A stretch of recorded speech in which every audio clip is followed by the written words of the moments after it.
дар қароргоҳи Федератсияи футболи Тоҷикистон бо ширкати мураббиёни дастҳое ки ба даври ниҳоии Лигаи наврасони Тоҷикистон пешсаф миёни бозигарони то 16 сола роҳ ёфтанд, ҷаласаи машваратӣ баргузор гардид. Дар нишаст масъалаҳои ташкили бозиҳо муҳокима карда шуд.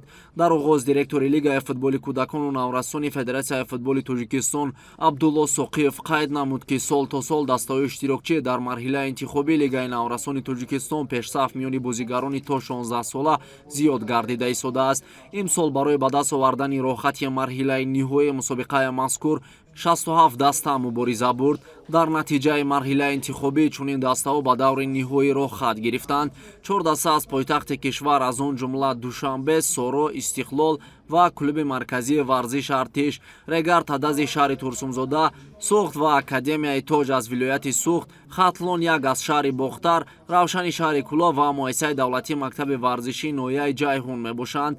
Имсол низ аз ҷониби Лигаи футболи кӯдакону наврасони Тоҷикистон тамоми дастаҳои иштирокчӣ бо сару либосҳои варзишӣ ва дигар лавозимотҳои зарурӣ барои бозии футбол тақдим гардид. Ҳамчунин Лига ҳаққи доварон, роҳгиро ва ғизои дастаҳоро пардохт мекунад. Дар маҷмӯъ дар Лигаи наврасони Тоҷикистон пешсаф миёни бозигарони то 16 сола ҳар даста 18 бозӣ анҷом медиҳад. Инчунин миёни нишаст табодули афкор сурат гирифт. Бозиҳои даври аввали чемпионати Тоҷикистон оид ба футбол миёни бозигарони то 16 сола санаи 22 июн оғоз мешаванд.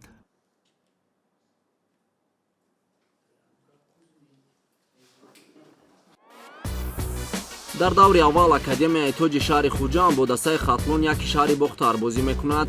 Тими Душанбе бо клуби марказии варзиш Артиш рақобат хоҳад кард. Истиқлол дар майдони худ бо дастаи Суғд бозӣ мекунад. муассисаи давлатии мактаби варзишии ноҳияи Ҷайҳун бошад. Тими Регар Тадази шаҳри Турсумзодаро қабул мекунад.